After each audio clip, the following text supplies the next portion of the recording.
Good morning, good afternoon, or good evening, traders and investors, wherever you are in the world. It's Will back here with another one, coming to you with a Wednesday market recap. Hopefully you guys had a very good day of trading today.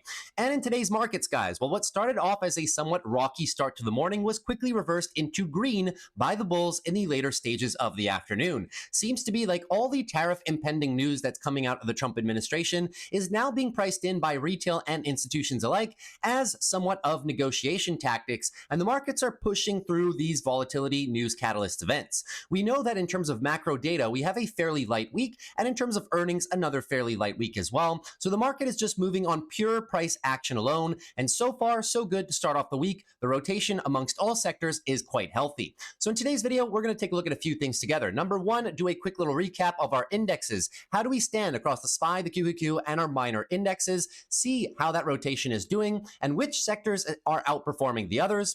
Number two, we're going to be going through our big tech list, see if there's any good deals still available on big tech. Some are leading, some are lagging. So I'm going to show you guys which ones I prefer trading right now. And thereafter, we're also going to take a look at today's biggest gainers and biggest losers. And I do have a few little subscriber requests for some tickers for some technical analysis. So we'll have a look at those too. So it should be a fairly fun and probably shorter than usual video. So let's jump right into the action, shall we? So moving into the S&P. S&P was up 20.24% today. The Q is only up 0.03%, but the highlight truly has to be in terms of healthcare. Healthcare getting a very nice bounce. And if you take a look at the heat map right here, you'll see that overall, more names were advancing than declining today. Showed the rotation was still healthy. Your outperformers were indeed the healthcare sector, having a nice little bounce. And that name that I was telling you guys was a good opportunity, UNH, is now starting to pull off of its lows. We had consumer defensives also putting in a good day, but big tech, for the most part, was a little bit mixed. Some names were lagging, some names were leading, but we'll take a look at that later on in the video. Financials, though, still lagging a little bit behind, but that's okay. They're really hugging very close to the all-time highs. Wouldn't be too worried about that.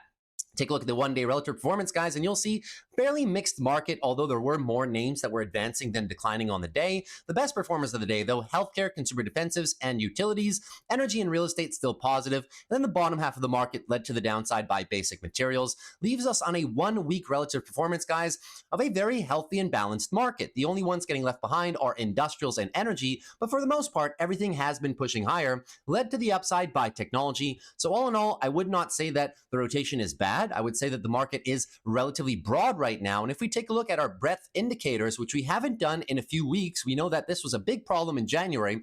Take a look at the percentage of stocks above their 20-day moving average. It is currently sitting at a cool 50% of all stocks, which largely is pretty much the long-term average of this indicator. So market breadth, I wouldn't say it's extremely strong, but I also wouldn't say it's extremely weak. It is right in balance. Take a look at the percentage of stocks above their 50-day moving average. Same thing, 52%. Normalized back to pretty much your long-standing average amongst this chart. It's not at the highs, showing an overbought and market that's rallying tremendously. Very balanced. It's not also at the lows. So I wouldn't say there's any major red flags when we take a look at these breadth indicators using the percentage of stocks above X EMAs, right? And take a look at the percentage of stocks above their 200-day EMA. This is arguably the most important one. And once again, this one also is still in balance at about 56% of all stocks above their 200-day moving average. If we take a look at the CNN Fear and Greed Index, let me just pull it up here. I can't type too fast because I have a microphone in my hand, but just bear with me.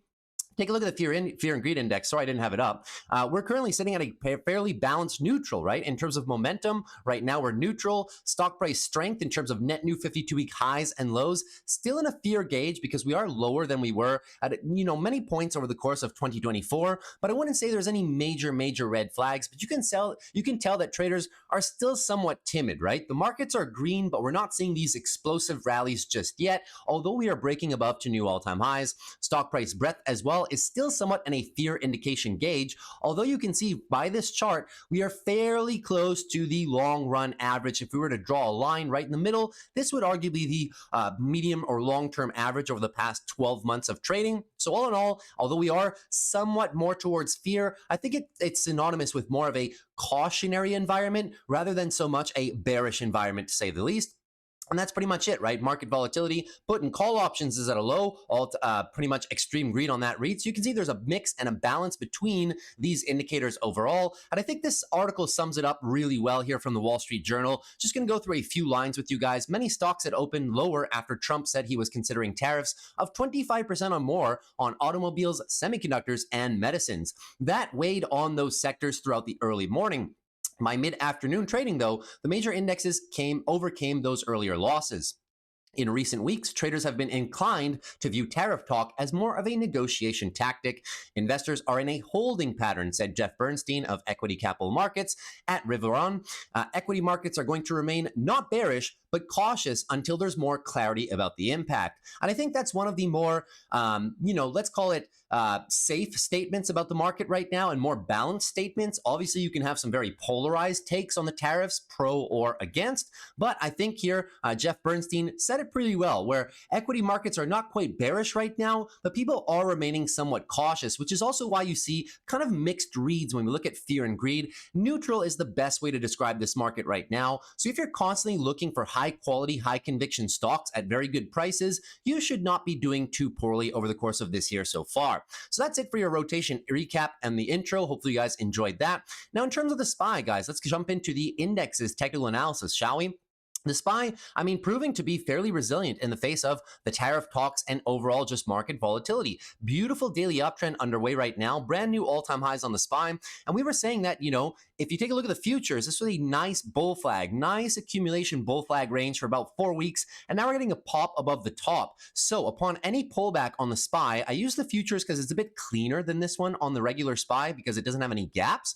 Just looking for a higher low, guys, at this point. Anything above 599, just looking for your daily higher low. And we got tons of space and tons of support below us. All the EMAs are currently below the price. And we also have this beautiful level, 600 down to about 595, which the bulls have found a very nice base of support in, at least over the last 2-3 weeks of trading. So I do not see any major red flags. And if we were to close the week like this, guys, this is a confirmation of a brand new weekly uptrend. We know that we lost it in the early stages of December, and weekly trends take a long time to come back because you have to reset the price action structure, something that we have done at least over the last 5-6 weeks of trading. So far, so good. The week is not looking too bad at all. We don't really have any major catalysts in the way in terms of big earnings. You can see here that on the Thursday session, we have Alibaba, Walmart, Mercado Libre, Block, which is Square, and a few other companies as well, Booking Holdings, Texas Roadhouse too. But overall, no major companies that can move the markets in a tremendous fashion. Walmart arguably is the biggest one of the week because it does show an indication as to the health of the consumer. So we'll get to hear about those earnings, and I will cover them on the channel for you guys tomorrow in tomorrow's session. In terms of the economic calendar as well, not too much, guys. We did get some housing data news, but then again, it was kind of mixed data overall. The biggest day of the week, though, arguably, is going to be Friday when we get the global manufacturing PMI. It's going to show us some health into the manufacturing sector and the output of the economy. This will largely be your biggest impact on the week, but that comes on the Friday session. So still 2 more days of trading before that. So Walmart tomorrow could have an impact on market sentiment if ever the earnings are terrible. But to the flip side, if earnings are good and shows that the consumer remains, although picky in their spending, but strong, as they have been for the last 9 to 12 months right now, I think the markets should do pretty well in terms of consumer defensive names. And on the Friday session, as long as we don't get absolutely crushed on manufacturing, I think the markets will find a fairly balanced report there as well, right? In terms of the price action following the report at least. So that's it for your SPY. And in terms of if there's any red flags to look out for on the horizon over the course of this week. Now, if we move into the Qs were largely flat on the day because we had some intra-sector rotation. So within the QQQs, some names were doing well, but another sector like semiconductors weren't doing too hot, right? A lot of the SaaS names were down today, but Microsoft and Oracle kind of carrying that whole technology sector overall. And we did have some nice rotation, Meta pulling back, but Google and Tesla kind of making up for it. Apple, Amazon, NVIDIA, not doing too much on the day, but that's pretty okay. So we had some intra-sector rotation, which is why you didn't really see the lift on the QQQs yesterday that you would have traditionally seen if all the big tech names were green, of course, right? So daily uptrend remains poised right now for some expansion, but pay attention, guys. As I've been saying on the NASDAQ, this is a breakout retest formation pattern, right? You have the breakout, possibly going for the retest of this location, and then you might get the expansion run, as those two arrows on the chart show pretty well, right? One of my favorite trades for longs is exactly that, is the structured breakout, retest, and run trade. This is otherwise known as the trend continuation pattern. So if we do pull back, do not be surprised, guys, and I wouldn't be too worried as well, because look, this is a resistance area that probably took about 2 months at this point to create, right? Sorry, my circles, as you see, are not the prettiest today. But overall, if we do come down, we have support down here, 532 down to about 527. The 12 and the 26 EMAs are there as well. I do think the bulls will find a final resting place here before kicking up another leg of trading, unless we get some disastrous news in the markets, which I'm not really anticipating. Everything is not looking too bad overall, and the Qs are really leading right now in terms of indexes. They have set the brand new weekly uptrends already, so the market is looking fairly good in terms of tech sector. Even though everything is not rallying, we are seeing some rotation amongst the names. So if you're paying attention to that rotation, you'll be able to find some trades every single day pretty much in the technology sector. Now, if you take a look at XLF if you take a look at XLF Finance, so financials not doing too poorly at all, just really hugging their all-time highs, but no expansion beyond the all-time highs today. We know the context is this very gorgeous daily uptrend right now, looking for continued expansion. But if we pull back, the higher lows are a decent ways away at about 50.93, let's call it 51, which lines up with the 26 EMA. If I had to, I could put a little box right here, and you guys will see what this represented area is going to be. It is the previous all-time highs, which were resistance, of course, now using them as support, and with the EMAs as well. No red flags on this chart. The bulls are in absolute full control. And in terms of the weekly, when we pull it out, when in doubt, zoom out, right? Weekly downtrend into large engulfing move. So even if we were to lose these levels into a daily downtrending structure, we would just be looking for a weekly higher low, and the bulls are benefiting from tons of space right now, anything above 47, just looking for a brand new weekly higher low for possible continuation of that expansion as banks remain in a rate cutting cycle, of course, which will be good for their net interest income metrics, and also the credit card companies, which are fairly big weights, I would say, Visa, MasterCard, American Express, fairly big weights in the financials index as a whole. They are also doing very well because they have said over the last earnings that the consumers remain healthy and not over leveraged, despite certain statistics that the media likes to show. When you actually look at the bank earnings and you look at the credit card earnings specifically, you will see that the consumers, although there are more people who have access to credit cards, people are not over leveraged on a household basis. Moving on to healthcare right now, healthcare benefiting from a very nice bounce today, 1.3%. We know the context was kind of getting rejected at resistance up here, about 148 down to about 146.50-ish at this resistance box, which has plagued the bulls in the past, earlier on in 2024, using that exact same level right now, the context of which was a weekly downtrend. And I was telling you guys, watch this engulfing move. You have a 100% engulfing move, tons of space. This might just be a infamous cup and handle pattern formation to go for the break and set the new weekly uptrends. Looking very good right now. So the bulls trying to set new daily lows, right? Lower high, lower low, daily downtrend. Now you get the engulfing move. If they can recapture in this level, reset the daily uptrend and start breaking higher, that will be the follow through of your weekly pattern that we're looking for here, engulfing into cup and handle, into potential expansion. I was saying in the last few days, my favorite trade of all, healthcare right now, the clearest one at least, was UNH. I even told my some of the Discord members as well, right? In terms of a large account wheel trade idea, you can see it right here. It was fired off pretty much 2 days ago when UNH was really clipping down into here. Well, for me, it's 2 days because I'm on Thailand time. But you guys can see this is actually the Tuesday candle, right? So yesterday for you guys, essentially. Now, that being said, coming down into here, into the 500, 490, very decent location if you have the capital, of course, for either some short puts in this region, playing the wheel strategy overall into huge support and the 200-day EMA. That was probably my favorite trade of the entire week on healthcare. And so far it is moving well. The bulls starting to react, even though we're not into resistance, into support just yet. The bulls starting to find a little bit of base, starting to find some of that momentum to the upside.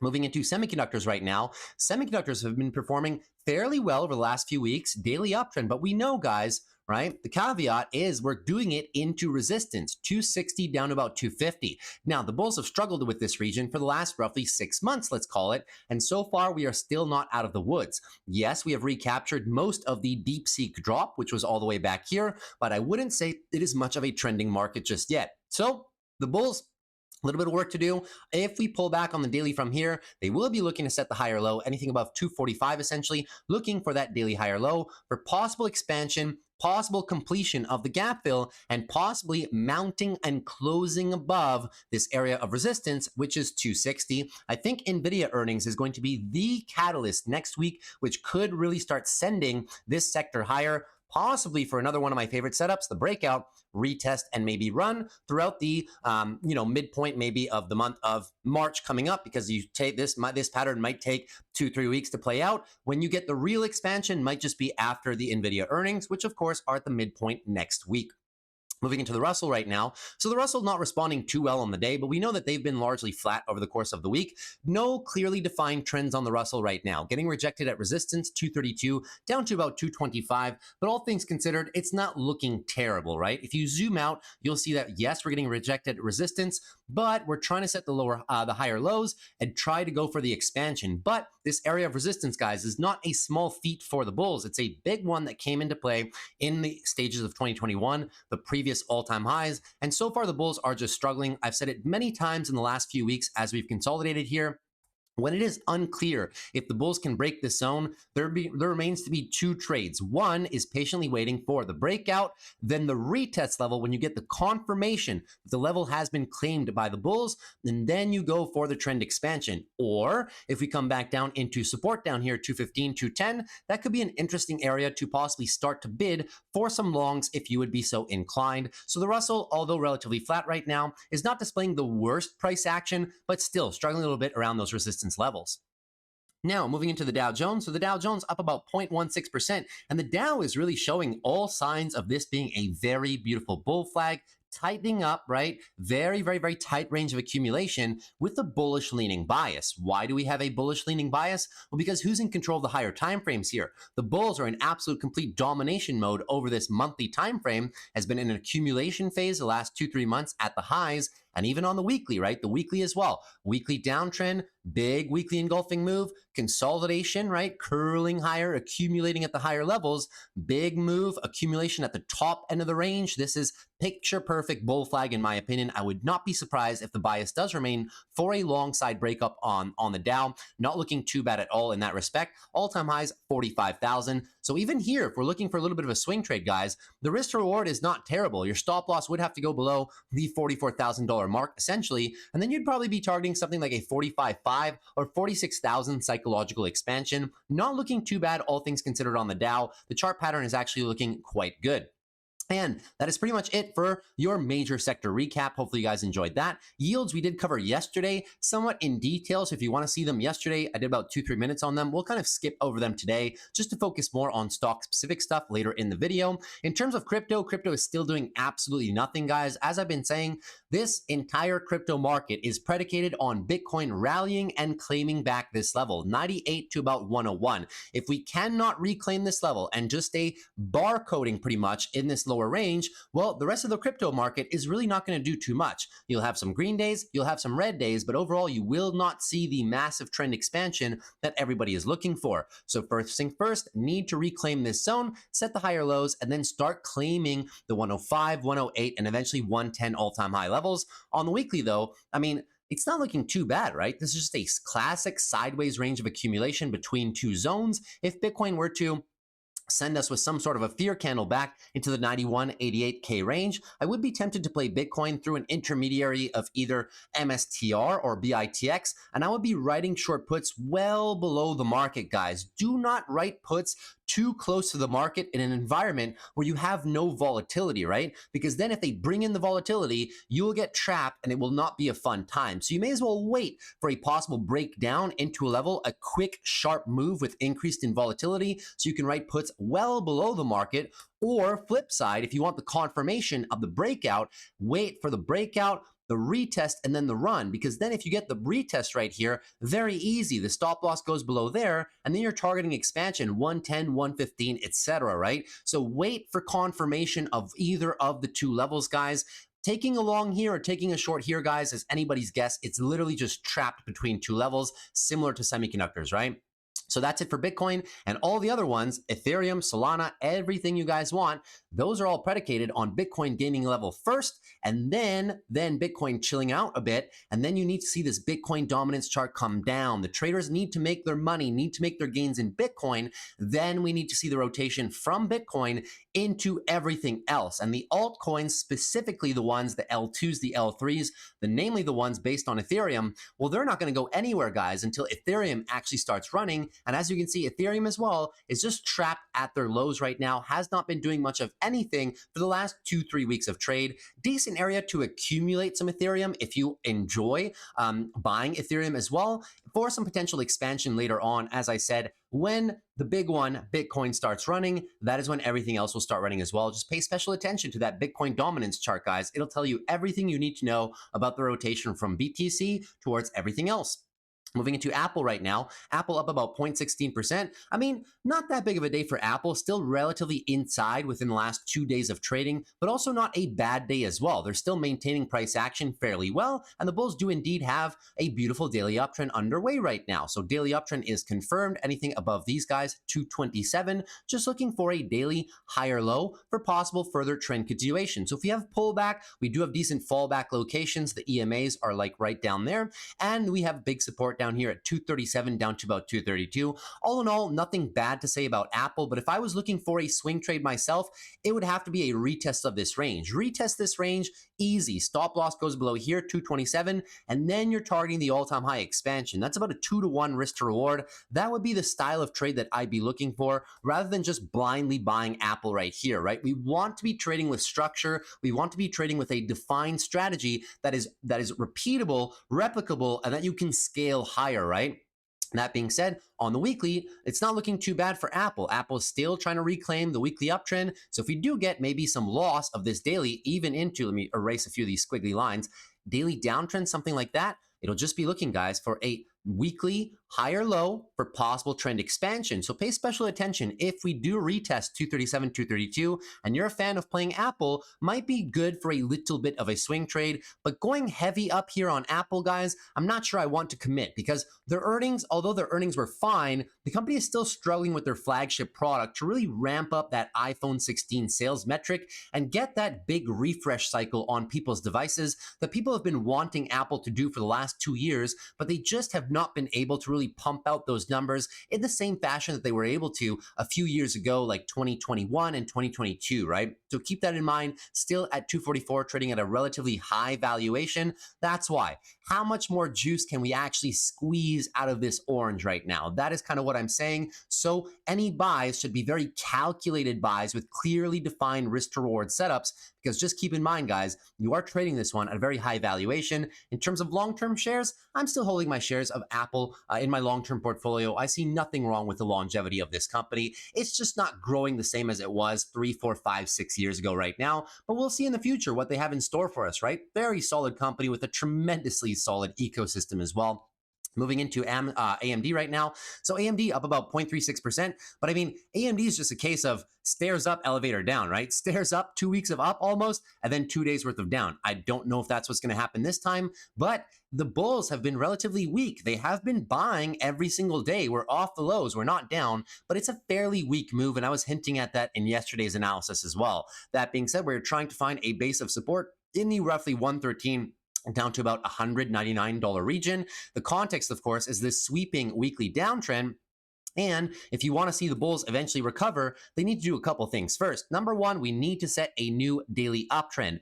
Only when we set the daily uptrend, guys, can we then look to the weekly time frame. Your weekly lower high is here, 125.54 into resistance. Need to get as close as possible to this guy. almost engulfing, then we can reset the weekly uptrend and talk about smashing through this big resistance area, 132 to 125. But at a first glance, at least they're starting to make that move. We will see what happens. Now, in the event that we get taken further to the downside on AMD, something like this, where you have a quick, sharp elevator move down and back into the 109, 108, 107, I will be a fan of writing short puts in the lower $100 range. 102 down to about 98 is my sweet spot for this company, just because the valuation remains very attractive right now at 0.57%.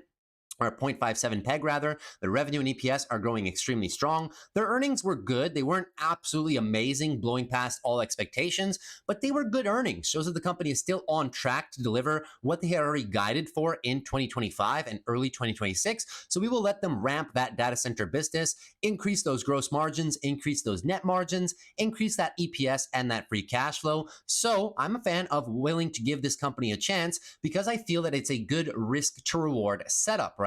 The reward for fair value, in my opinion, is up here about 145, 150. That is fair value, in my opinion, for AMD, considering all this growth. I'm not calling for 200, 250, 300. No, I'm just calling for fair value. And when the risk is down here at about a stop loss of 100, and then when you have a take profit region roughly of the 145, 150 area, that's a pretty good risk to reward setup. But notice I didn't say it's a free lunch, right? There is some risk involved in this company. It's just I feel the risk to reward profile is fairly attractive. So take from that what you will. Now moving into Amazon. So Amazon, once again, Amazon pulling down into the expected move. This line right here, if you remember, it is the line that I showed you guys on the top 5 options playlist on the Sunday session. This was the expected move. And now 2 days in a row, we've come down into our support box, which is roughly 230 down to about 225, into the 50 EMA as well on the daily, which is this red line right there. And continuously, the bulls starting to play some good defense, although the context remains a daily downtrend.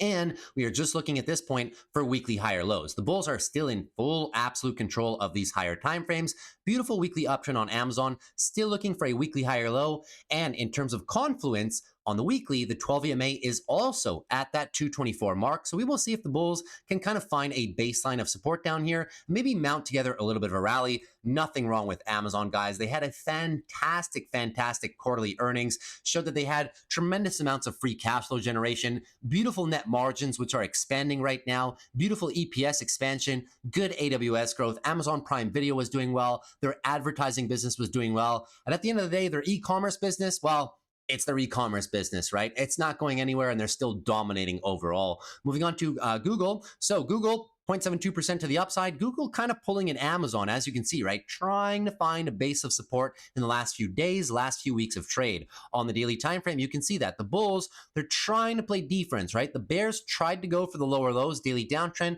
but the bulls are saying no. This yellow line was the expected move for the week. You can see we've tried to pull into it a few times so far, and it has not given through, or given way rather. That being said, above us is resistance, 192 to 187. What you need to see the bulls do essentially right now is give me a nice little leg higher and then try and reclaim this in terms of a daily uptrending fashion. But when in doubt, guys, always zoom out, right? The context was a weekly uptrend. Market's looking good. They flushed, lost the weekly levels. It's not a weekly downtrend just yet. Downtrend would be lower high into lower low. We don't have that. We just have a sweeping move to the downside. One big leg down into the 26 EMA, which the bulls have respected now for the last roughly 5-6 months of trading. On the monthly, when you're even more in doubt, zoom out even further, right? Monthly, guys, just looking for a pure form monthly higher low for possible expansion later on in the year. Google is still one of my favorite stocks in the market, largely because of the valuation and because of the fact that their net margins are improving, huge year-over-year cloud revenue, and very decent free cash flow as well. I think it's an easy trade overall, which is why I continue to write short puts in the lower 180 down to about 175 region, guys. I think that's a very decent location for some either swing trades or possibly accumulating some shares if you like this one as a part of a long-term portfolio. So that's it for Google.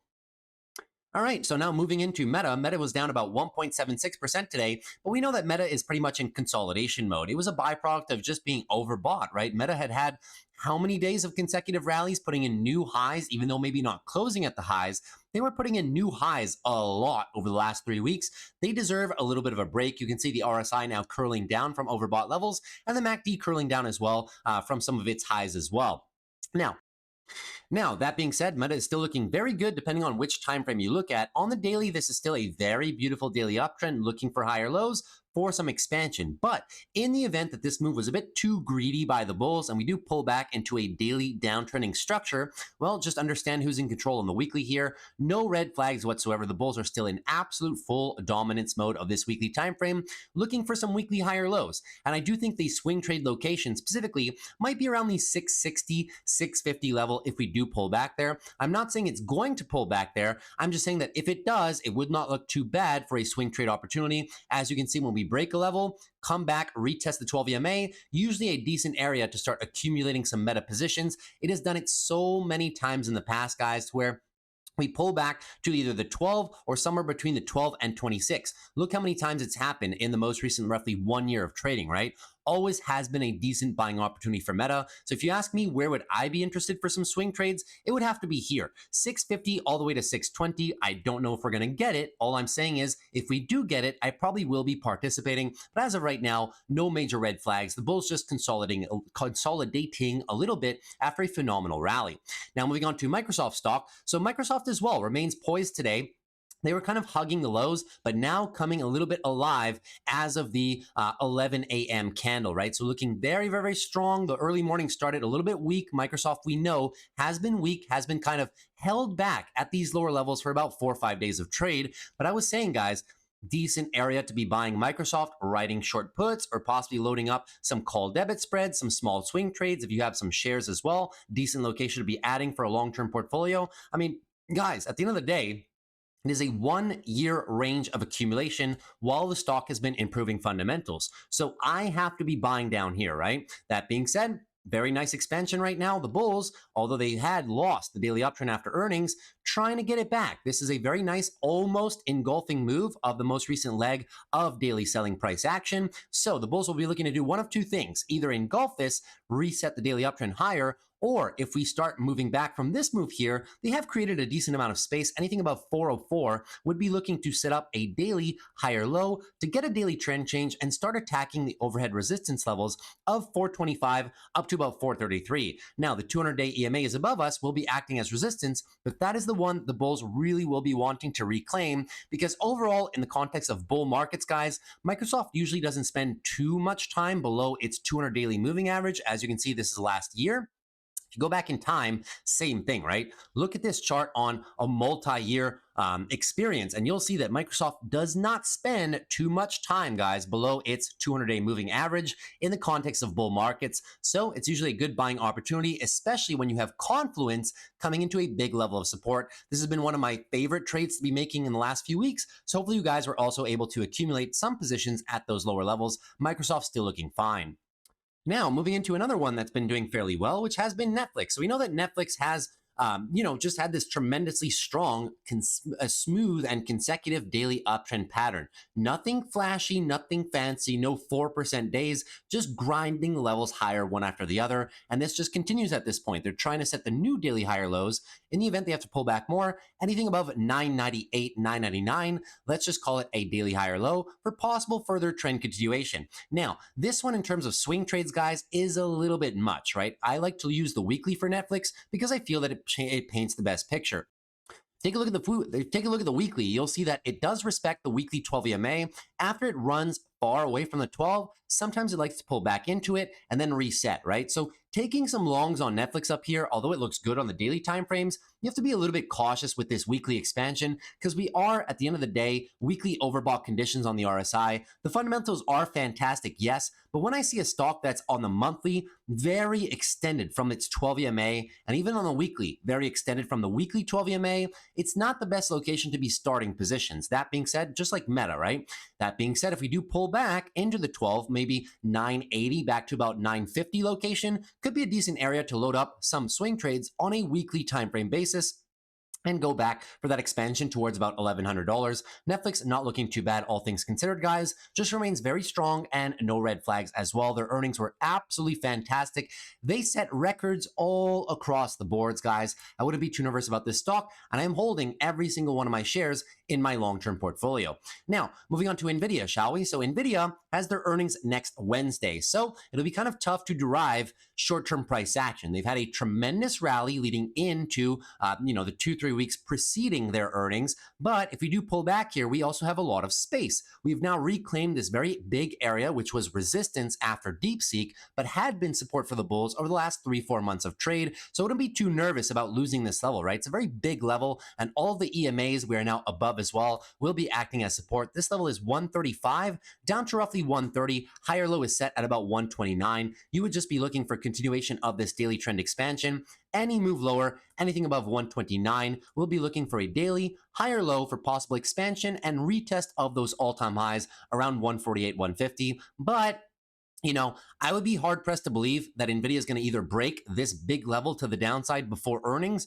or break this big level to the upside before earnings. So we might just be range bound, guys, between the higher 140s and the support range down here in the mid 130s. I think earnings is going to be the make or break catalyst either way, right? The make or possibly the breakdown of this level. We will see what we get. I'll give you guys an earnings preview as we move closer and closer to it, but I still remain very, very bullish on the expansion of this company through 2025. I mean, all of big tech gave us surprise CapEx guidance, which is why most of big tech names went down after earnings. Amazon, Google, and Microsoft specifically. They gave us revised guidance to the upside about how much money they were spending. So it stands to argue if they surprise with CapEx spending to the upside, well, NVIDIA is going to get most of that additional CapEx spending, right? So NVIDIA might be able to raise the bar on their guidance, which may prove to be the factor that is going to lead the stock into an explosive earnings cycle. That would be my best guess, but obviously, guys, earnings are a toss-up. They can move either way. You guys have seen companies report beautiful earnings, but still go down. Or on the flip side, companies report bad earnings and go up. So we'll see what we get, but I am fairly confident leading into next week's session. Moving into Tesla right now. Tesla was up 1.82%, but still not reclaiming any daily uptrending structure, right? Daily downtrend is clear as day, just probably looking for a lower high. Keep in mind, resistance above is 375 up to about 408. If we get rejected, the bulls will need to seek to set a new higher low and reset the daily uptrend and start attacking this resistance range. That is if they cannot get it done in one clean shot, of course, right? So Tesla, not looking the worst, but it is a daily downtrend. Got to call it how it is, right? And even on the weekly, this is still a weekly downtrending pattern. So if we move into this level, guys, going to be looking for a weekly lower high, and then it'll once again be up to the bulls to reset the pattern into a new weekly uptrend. Overall, though, if you zoom out, you know what the bulls are trying to do. They're trying to set some monthly higher lows. After an explosive rally the last few months, now it's time for a little bit of monthly consolidation. We blew past well above the 12 EMA, got a little bit too extended from it, and you can see what Tesla does sometimes. Goes past the 12, resets. Goes past the 12, resets. Blows past the 12, resets a little bit. So we're just seeing some normalization of price action on Tesla. I wouldn't be too nervous, but the area that I'm really, really interested in maybe picking up some swing trades has to be lower, guys. Probably like 315 down to 290. I'm not saying it's going to get there. I'm just saying if it does get there, that is my preferred area to trade this stock. Now moving into Palantir. So Palantir down today about 10% and even more in the after hours. And this was for a few specific reasons, right? So we're down more in the after hours on Palantir, down from the highs of 125 earlier on in the day. Look at this drop, about 14% to the downside. So Palantir can be very volatile to the upside, but also to the downside too. Today was for a few specific reasons, right? Obviously, you guys may have seen this one right here. Palantir falls after Pentagon eyes funding cuts to some parts of the military by some 8%. So obviously that's going to impact Palantir. But also, CEO Alex Karp possibly looking to sell 10 million shares at the current valuation of about 120, 110. That is $1.1, $1.2 billion. A fairly large sale for Alex Karp. Now, in terms of the market cap, not so much, but those sales will pull a lot of liquidity out of the order books, of course, on this stock. Now, I wouldn't say that Palantir has lost some of the levels, but just goes to show, right? If even Alex Karp is looking to do a one-time very large sale, guys, don't get too greedy on this stock. Eventually, this one will pull back, as we were kind of looking at on Tesla, on Netflix, on Meta, right? Use the weekly timeframes as your guide because the dailies right now are completely overblown. we can reset and maybe into a daily downturn right here after such a large engulfing move. We'll see what happens. They have not lost the 12 EMA, and we have not technically in the normal hours lost the daily higher lows either at around 108. So as of right now, big pullback day, yes. Have we lost major structure on the daily? No. But if we do lose price action structure into daily downtrending fashion, all you need to know, guys, look at this weekly time frame, right? Does it all the time. Huge rallies to the upside, pulls back to the 12 EMA. Huge rally to the upside, possible pullback to the 12 EMA back to $195 would not be out of the question, right? And we would still be looking for a weekly higher low because the stock has just been very overbought on every single time frame. Overbought on the daily, overbought on the weekly time frame as well, and still overbought on the monthly while having very rich and expansive valuations as well. So these big consolidation days from news catalysts are going to be, big movers for the stock to the upside or to the downside, as we can see. Have we lost any major levels? Are there any major red flags? Well, the valuation is somewhat of a major red flag. I will agree to you. Market sentiment on the stock is very positive. And now I've been saying for the last few weeks, it's a good time to start taking some profits, guys. Don't get too greedy. Sure, can you leave some runners if you have multiple contracts or multiple shares? Sure, but get in the business of taking profit. When you're seeing a stock blow past all expectations, technicals, and fundamentals, I know you guys want to see this one go to $1 million per share, but we have to be realistic, right? The company's trading at about $255 billion right now. It's not going to do it in one clean shot. If you guys want to see the $500 billion valuation, trillion-dollar valuation, right? Nothing is impossible in these markets, of course, but everything in due time. So do not get too greedy. Play the swings for what they are and take profits when you can, especially on stocks that have ran an absolute ton, which have blown past everyone's expectations, blown past the fundamental expectations and valuations, blown past the technical valuations as well. Every single time frame overbought, guys. I mean, you got to take some off the table, right? So take from that what you will. And now lastly, moving into SOFI. So SOFI also pulling back 3.86% today. Not too bad. I mean, we know what SOFI has been doing, right? It was a daily downtrend. The bulls had a very nice engulfing move. And I was saying any move lower, looking for a new higher low. Anything above 1443, looking for a daily higher low for possible further trend expansion for the bulls, coming back down into our support 16 all the way to $14. The bulls have just been using this one as kind of a very tight, or not tight, but very somewhat wide range of accumulation, right? This area of support is obviously the ones from back in 2021. So I think they're using it quite nicely right now. And I still do remain a net buyer of SOFI. $15, $14 would be my next DCA through the intermediary of short puts. But even for some, longer dated call options, I do think that $18 to $20 this year would be likely and possible. The valuation would not be too crazy, and you would just be looking for some monthly expansion, right? I'm not calling for $30, $40, $50, but can we get an expansion into 18, 20, which were somewhat of the highs of the cycle of 2021? Sure, the valuation would support that and would not be too crazy overall. So I still do remain a net buyer of SOFI. So guys, that is pretty much everything for your normal market recap. Now, there's a few people that wanted me to cover some technical analysis on some charts. And one of them is Miss Unique 65, Carol, who's been a long-term subscriber of the channel. So I used to do these videos where I used to do subscriber recap videos, and I haven't done them in quite some time, but I can definitely do some TA on these ones. She wanted me to review Dash, right? So DoorDash, fantastic company, guys. I have nothing bad to say about this company. If we were to look at it only on a technical perspective, the monthly top-down analysis, right? The monthly is very strong. We are coming into our all-time high region of resistance, which could be somewhat problematic for the bulls. But this month is looking to close very strong. However, we are ever so slightly extended from the 12 EMA. Same thing I was saying on Palantir. Same thing you can see from Tesla, right? From the Netflix example, from the Meta example. Just be a little bit cautious when things have ran this far away from their moving averages on the monthly and on the weekly time frame as well. I'm a bigger fan of waiting for the retest, right? Look, it does this all the time. Pulls far away from the 12, retest the 12. Pull far away from the 12, eventually it does retest. You may need to be a little bit patient for that retest, right? But I like waiting for structure rather than buying things up here. But if we are already in the stock, I really don't see any reason to sell right now. The valuation on this one is a little bit extended. I will be the first to admit, guys, it is a little bit extended, right? In terms of price to earnings, but the company is scaling. Whenever you're looking at a company, right, like DoorDash, which is not so profitable right now. They have had a few quarters of profitability. What you want to see, kind of like what Airbnb and Uber did, is once they achieve their actual revenue, the revenue scaling process that they're going through right now, how are the gross margins? And when we take a look at the gross margins, you'll see gross margins are roughly better or in line with Uber at about 44%. So you guys know that when they're scaling revenue with decent gross margins, they'll be able to bring up the operating margins, as you can see right here, from negative to positive, and their net margins as well should sway from negative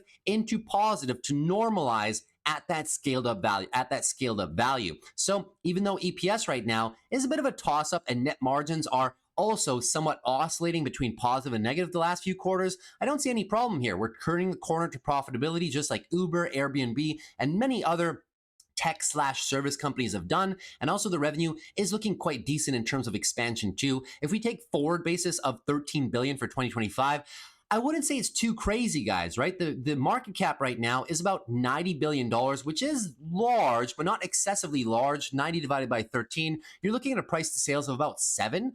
I mean, it's all valuations are relative, right? But a 7 price to sales for a software/service company is not crazy. You can have some multiple expansion, maybe up to 8, 9, 10, which is somewhat standard for fast-growing companies such as DoorDash. Could we see the top end of the price target range this year? 230, 240, 250? Maybe, but possibly not just in one clean shot, right? It may take a little bit longer than anticipated, but very decent chart and a very solid company scaling well into its actual growth, right? And the second one that Miss Unique 65 wanted was AZPN. This is another one that we've covered a few times on the channel. Very, very, very solid company, guys, especially in the last roughly 10 years of trading, right? Now, this one is fairly rich in terms of trading, in terms of how high it trades in terms of price to earnings. It does not have that much. Price to sales right now is trading about a, let's call it 12, which is getting up there, guys. Aspen Technologies, right? Now, also what you want to see is when a company is the same thing we just looked at DoorDash, right? This is a trick I'll give you guys. When you're not sure about net margins and how solid the company may be in the future in terms of generating those net margins, just take a look at their gross margins, guys. Eventually, when they scale, because gross margins just show you how efficient is the company, sales minus cost of goods sold. How efficient is their manufacturing process, or if they're a service company, how efficient is their business model to where when they start scaling and the operating costs become a smaller percentage of the total revenue, can they scale into net margin profitable territory? And for a SaaS company overall, you do want to see gross margins 40, 50%. That's on the lower end, yeah?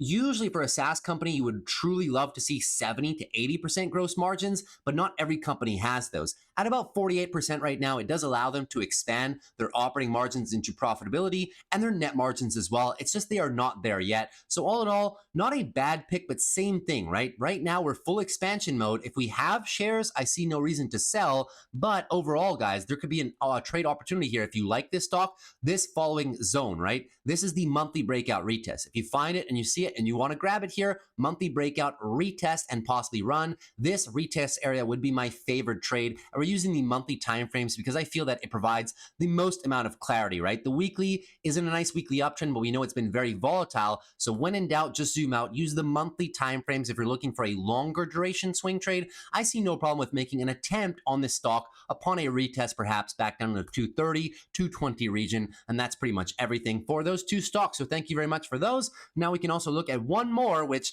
a few people wanted me to look at, which will be HIMS. So HIMS is up 1,000,000% in the last few weeks since their Super Bowl commercial, of course. We covered this one a lot on the channel back in the roughly $25 to $15 range. Decent company, very decent business model, benefiting from the 2025 Gen Z, Gen Alpha business model, which is, packages of, recurring subscription models, right? Like this company obviously sells hair regrowth solutions, which the products of which they're using, guys, these products are 30, 40 years old. They're not reinventing the wheel here. It's just how they brand and how they package their offerings. That is what's really tempting to the market right now, right? It's all about their marketing and their appeal to the demographic right now, subscription services, right? For either products similar to Viagra or Cialis for erectile dysfunction for men, or hair regrowth products. They have a few more things like that, like obesity treatments and stuff like that, but they try to make it advertising friendly, right? To make it relatable, to make it less of a, let's say, you know, there's a lot of maybe preconceived notions on these things, and people might be a little bit embarrassed about these things or whatnot. So Hims,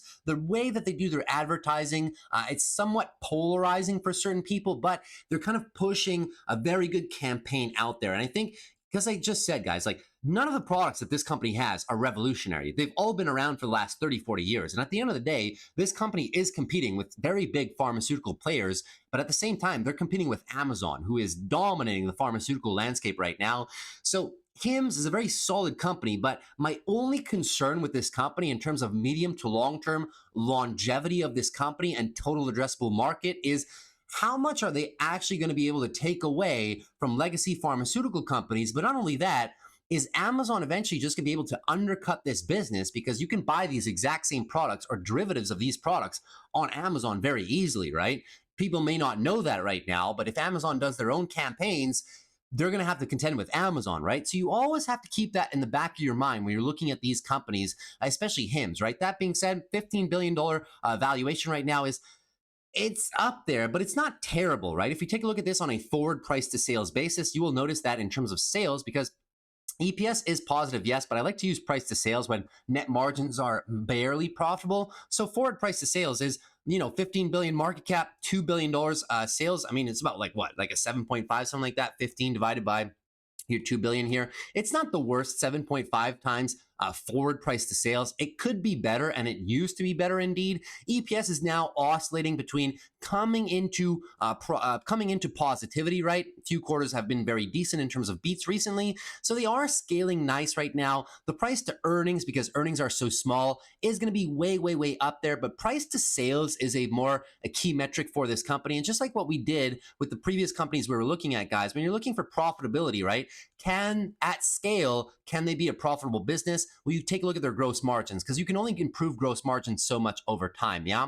So you can see that they used to be 80%. Now they've tapered back there a little bit to 67%. So as they're scaling, they're going to find a normalized gross margin rate. And you can see right now they're only bringing about 5% in terms of operating margins, and net margins are decent in the last few quarters. They had some little bit of taxation things that they did in terms of pulling forward some profits from various segments, one-time events, right? That are kind of skewing the net margins for this company. I would say their net margins are still, you know, marginally profitable on a quarterly basis. Let's call it like 4-6% on average per quarter. So they can scale margins a little bit more. But like I said, when you're operating a business with somewhat thin margins right now, just keep in mind, guys, who you're competing with, right? You're competing against the pharmaceutical industry overall. You don't really have a competitive advantage on products. You have a competitive advantage in terms of advertising, which is good. You know what I mean? It's the elf beauty thing as well, but you don't really have a competitive advantage on price, because other companies like Amazon or other companies, like,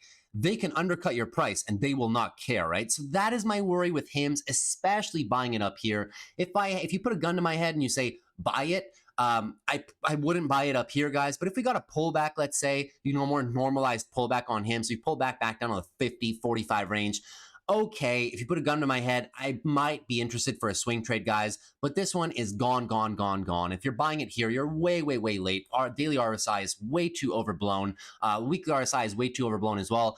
For me, if I had this one, guys, this would be a clear take profit area, covered calls against shares. If we have some call options, you may want to take off most of those call options, not financial advice, but if I had 5 call options and I was up 3, 4, 5, 10x, maybe I close 80% of them and maybe I leave 1, 2 runners, right? But I would be starting to close most of the positions. So those are just a few of the stocks that we were willing to cover in the after hours today for some of our subscribers. If we take a look at the biggest losers and the biggest winners of the day, well, obviously Palantir, we talked about it already. Etsy, I mean, Etsy has just been really struggling, right? Consumer discretionary spending, very tough business for them. Unfortunately, I'm not interested. I think there's better, let's call it retail facing storefront business plays. My favorite 2 are, of course, well, Amazon, even though it's not really the same. Amazon, and probably runner-up would be Shopify. I know they're not exactly Etsy's business model, but you guys get what I mean, right? Individual storefronts by individual business owners. Amazon has the whole FBA business, or also third-party selling business. Shopify obviously enables people to create websites to host their products or services on Shopify. So it's not like, well, it's a little bit like Etsy. But yeah, so Etsy is also, there's just like a marketplace. It's like a cross between an eBay and a Shopify, I would say.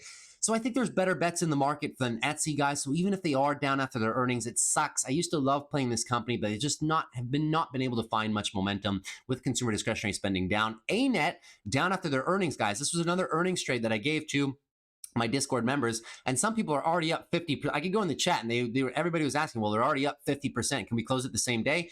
High quality setup pretty much right before the open. It says PM here, but that's just because I'm in Asia, right? This was right before the open. High quality trade setup. ANET short puts, $100 down to about 95. Looking for 0.5% starting with next Friday. Very decent, guys. Early on in the morning, first thing in the morning, guys. This one came right into our target locations. Very decent trade down there at the 100 down to about $95 range. And by the end of the day, since the volatility came out of those contracts, very easy trade to close as well. This was so easy, guys. 200-day EMA was right at 95. Big level of support on the weekly timeframes as well. It's your most recent higher low areas on the weekly. And overall, you're kind of just looking to set the weekly higher lows, possibly go for the expansion, and just look in terms of historical standards, right? Every time ANET has clipped in between the 26 EMA and the 50, which is this longer true moving average, it's always been a very strong buying opportunity. This company has tremendous return on capital employed, tremendous returns on invested capital. It's just an extremely solid business overall. Sure, the monthly ran away, but here's the confluence, right? If I'm buying it down there, 195, I'm waiting for the 12 EMA to catch up, right? So similar like we just saw on so many different stocks, the monthly 12 EMA, guys, is going to be your best friend when you're looking to buy something that's ran a lot, whether you should know whether you should enter here or maybe just put it on a watch list and just wait for it to pull back, because as you see, it may take some time, but it always pulls back. And rather than chasing here, you can argue, yeah, but if I bought it here on the rally, and I waited for the retest, I would have still bought it at a better price than waiting for the retest. Yeah, but guys, you want to be able to build a scalable trading habit, right? And if you're always in the business of constantly buying tops and buying FOMO rallies, you're not going to be able to scale that strategy. You'll just constantly be chasing the market. I would rather be patient, wait for technical good setups as entries overall. And this one was a beautiful setup. So that is everything for ANET. Some of them we talked about yesterday. Intel we talked about yesterday. Decent bet, but a long road of recovery for Intel. Some of their parts of their business are looking to be acquired by Qualcomm and TSMC. We'll see what happens with that. That was the reason for the big pop yesterday. Still, I have some long-term leaps. 2026, December 2026, $30 leaps. I'll probably hold them until, mid $40 range if we get back up there. Toast had their earnings as well, did not move much. If Toast somehow makes its way back down to the $30 level, I really like this brand and I will give them a chance. The closest competitor I could say to Toast is probably going to be Square. They did absolutely nothing after their earnings. Their earnings were fine. They're once again growing into scalability, profitability at scale pretty much, just like we've looked at all the other companies coming into net margin positivity. The valuation is a little bit high, but not crazy. But if it does come back down here in the 30s, I would not mind picking up some Toast overall. Those are just a few of the big movers to the downside. Trade Desk continues to be somewhat weak, follow through from their earnings cycle last week, of course. But I've said it many, many times, right? Where are we looking for? Looking to build some positions on Trade Desk in the lower $70 range. So that is a nice swing trade area. If you want to be a little bit more patient for it, I'm already in with some short puts at 75 for next Friday. I don't mind being assigned at 75, guys. I think down here is going to be like max drawdown, like 70s down to like low 60s. And I will be DCAing Trade Desk, like trying to build a little bit of position here because the fundamentals of this business are very, very, very strong. It's just they ran a lot. They had some scaling issues, execution issues. But then again, the CEO came out and said on the earnings call, he said he was disappointed that they missed on certain key metrics, and they're already putting forth 15 steps to resolve these issues as they continue scaling the business higher over the course of this year. CLH finally coming alive. CLH before their earnings tomorrow. We'll see if they can get it done, but this one needs to reverse everything. First, need a new daily uptrend. Second, need a new weekly uptrend because we've been weekly downtrend for how long now? 7, 8, 9 months. Need the new weekly uptrend. And then you might get something that looks like SMCI. So if you guys wanted to take positions on CLH, a little bit of a risky gamble, I'm not opposed to it, but only risk what you are willing to lose, guys. CLH is just at the end of the day, guys, like it was a high growth company, right? But at the end of the day, like, what are we looking at here? it is literally just an energy drink company. Like, don't get it twisted, right? We're not looking at a crazy AI play here or revolutionary technology. It's just another energy drink brand, right? So you have to kind of go with price to sales. Down here, even guys, at 26 bucks. I mean, the peg is just okay. The price to sales for a product company is just okay. It's not as if it's tremendously cheap. If you look at it in relation to its highs, you might think it's dirt cheap. But fundamentally, is it really that cheap? Not so much. Can they expand and reclaim maybe $35, $40 range? Sure. But are we going to see a tremendous rally, FOMO, a full-on institution bidding of this one and retail bidding as well? Arguably, guys. I'm not willing to call it just yet, but can we make a swing trade attempt? Stop loss below $20 here and target maybe 35, 40? Yeah, sure. The risk reward setup is there, but just do not risk more than you're willing to lose. And those are just a few names. And we can look at CART as well. CART's just blasting off. No trade here for CART, in my humble opinion. Need to wait for the weekly higher lows, maybe 48, 47 for some possible expansion. ON Semiconductor coming back with the rest of the industry. Another swing trade here as well, even though they're weekly and monthly. Downtrending cycle right now. Decent area for some short puts. The valuation right now, I didn't redo it at 55, but the valuation will be a little bit more manageable. And we know the second half of the year for this company should be a bit better. So is it an okay opportunity to be playing some short puts right here? Not too bad of an idea. Even if we wanted to take some longer term swing trades, maybe with some shares or something like that. Not my favorite company in the market. I prefer to play the bigger players right now and the ones that are more data center focused, but we found a nice area of support. The bulls still with a lot of work to do. So those are just a few of the companies that I was willing to recap today. Some of the biggest movers to the upside and to the downside. We did a lot more of them yesterday. So hopefully you guys enjoyed today's video. That's pretty much it. We'll kind of wrap it up right here, just at about an hour mark. So hopefully you guys enjoyed that video. If you did, consider dropping a like. Would appreciate it for the growth of the channel. Also consider subscribing to the channel if you're new. We do these videos every Monday through Friday. Unless I'm traveling, in this case, we'll do them Monday through Wednesday. Now, this week, Monday was off, so I'll do another video for you guys Thursday, tomorrow, I will promise. Keep in mind tomorrow, Walmart, Baba earnings as well, which could be pretty interesting in the early hours of the morning. So that's going to be very interesting. And also, if you guys have any questions on the strategy, on some stocks, on anything you want, feel free to leave them down below, and I'll be very happy to answer you. And in the event, guys, that you do want all of my trades in real time, let me just show you the Discord real quick. You want access to all these trade setups, trade ideas, and live trades in real time. You can always have a look at the link on the Discord down below. Here are all the trades since the inception of the Discord. The green check marks are wins. The small little circles are tiny losses. I like to keep my wins decently sized and the losses small to just consistently generate some profits. They are all of my trades since the inception of the Discord. Always very transparent with you guys. We do not only do the wheel, aka short puts. I do everything. Call debit spreads, put credit spreads, call options, leap call options, share swing trades. So I do something for everybody, whether you have a small, medium, or very large size account. I have pretty much all the strategies that you can scale up or down, and I do show them and take all of them with our members. So if you're interested in those trades, or perhaps even interested in the daily live streams. We do daily live streams Monday through Friday for about an hour and a half, 2 hours after the open. I trade live and take all your guys' questions. If you can't be there, they are always recorded. You can watch them after, or just ask me your questions in all of our group chat rooms, and I'll be very happy and very happy to answer you. And I usually answer very, very fast as well. I also have a lot of private videos that I don't show on YouTube, how to scale small accounts conservatively or aggressively, advanced options strategies, high net worth account strategies for the wheel as well, which I do not show on YouTube. I give you guys so much, right? But I got to keep some stuff, some of the secret stuff, some of the secret sauce stuff, for our members in the Discord. So members have been finding tremendous value in these private videos. Also, if you guys like my charts and whatnot, I give you access to all my watch lists, all these watch lists, whether it's for options, large account wheel watch lists, which I never show on YouTube, the high quality, high conviction stock watch lists that I look as well for building long-term portfolios. You get all of those watch lists. You get all my chart annotations with the click of a button. You copy all the chart layouts, all the technical analysis that's ever on the SPY, the QQQs, tech, whatever I'm looking at, and also all the annotations. You guys know that I like to annotate these charts with fundamental cues for these companies. All of that gets copy pasted with the click of a button, guys. So if any of that interests you, the link to the Discord is always down below in the description. And if not, I guess I'll see you back on the channel, guys. Pleasure as always. Love you guys. Thank you so much for watching, and I will see you in tomorrow's video after the close. Have a great day of trading tomorrow. Take care and peace.